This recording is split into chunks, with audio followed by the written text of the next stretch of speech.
I remember meeting with Jeff, and he connected me with the head of the Philadelphia Youth Network. Now we're gonna be able to provide jobs to all of them students at Prep Charter High School that we work with due to just him being able to share resources. I think I walked around to everybody before this event, and I was just introducing myself, and I'm like, look, never know who you in the room, talk to somebody, man, and at the end of the day, share resources.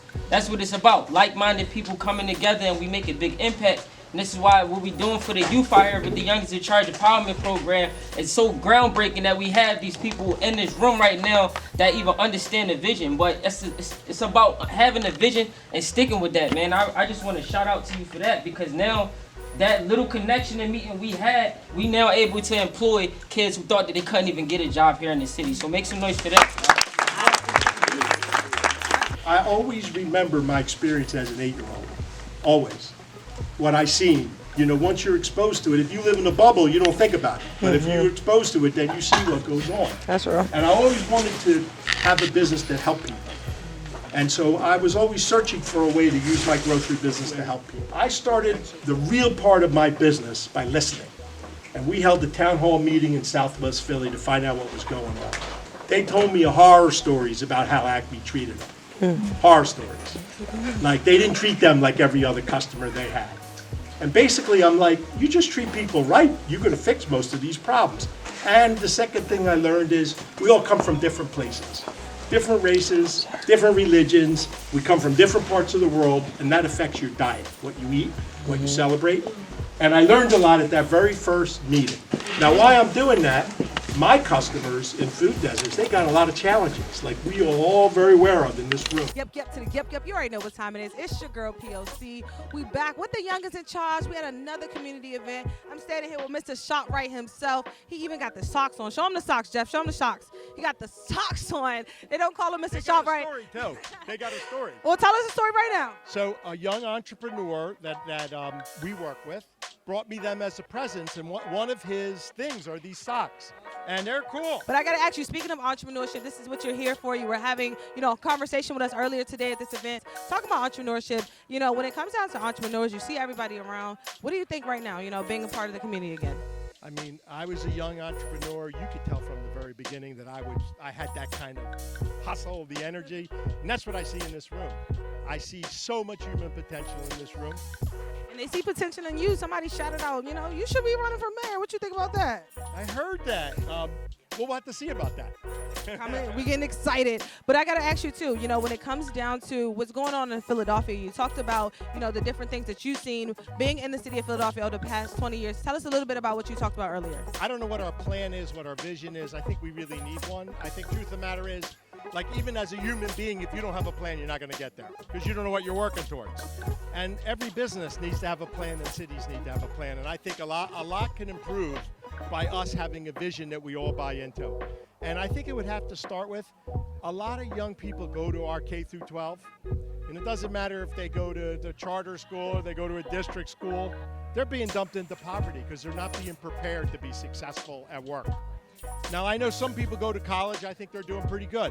But to the young people that don't plan to go to college, we're not setting them up for success. We need to change that. Same thing with adults. If adults aren't successful, there's so many good jobs out today with openings.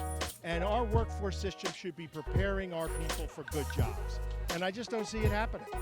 And that's what ShopRite is definitely doing, preparing people for good jobs. You talked about how you started a program which is helping people find their second chance coming home. How is that program doing right now for the city of Philadelphia with returning citizens? So we've been doing this for about 20 years now. We've been hiring returning citizens or formerly incarcerated folks, and the program's been amazing. So we actually been keeping track of it, and we run about a 98% success rate. About 2% get criminally justice involved again, meaning 98% don't. And what that should tell you is the vast potential we have that's not recognized. Because a lot of people are afraid to do it, but the success rate of this program is actually better than the general population. So these are people that made their mistakes. They're beyond that now 98% of the time, and they're ready to work and be successful, and they're committed to it. So I think that's important. We're about to do something that's never been done before in this area. Because I have people with me 20 years now that have records. And I say to them, well, why don't you go buy a house? You're married, you got kids, buy a house. They go, Mr. Brown, we can't get a mortgage. Because, you know, there's like 800 privileges you lose when you have a record. So I'm going to do something historic. I'm going to pay for the legal representation of all my employees.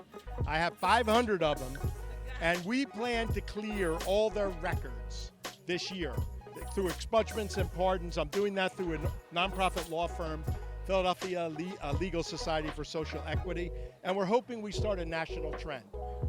And we talked about success rate. You're definitely having a success rate. You started to talk about how this was something that you learned to do, found the passion to do, you know, at the age of 8. You know, you're standing here 34 years in the game. What's next for you? So I love what I do, but I love helping people. And the more I'm in the neighborhoods and working with people, I just see missed opportunities. And so the way I look at my life, I'm 58 years old, from now till as long as I have, I'm less interested in the business part of it or a la making money, and more interested in how I can take what I know and help people. And that's what I want to work on. And my last question I want to ask you today, you know, you're standing here, the city of Philadelphia is looking at you. What do you want to tell the city of Philadelphia right now?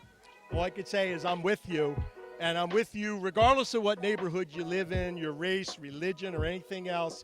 As a city, we need to support each other, and I'm here to support people and help them get ahead and achieve what they want to in their life. Jeff Brown, tell them how they can find you, stay locked, and everything you got going on. And also drop the website again for all the incubator businesses out there that are looking for that opportunity. Tell them what the website is again. All right, so if you want to participate in our small business incubator, it's brownschefsmarket.com. You can sign up online.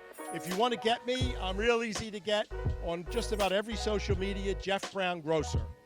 Instagram, Facebook, all of them, even LinkedIn. Show them the socks. Show them the socks one more time. Show them the socks. They don't call them Mr. ShopRite for no reason. That's what it's all about, man. I appreciate you. Young is in charge, Jeff Brown, and it's just like that.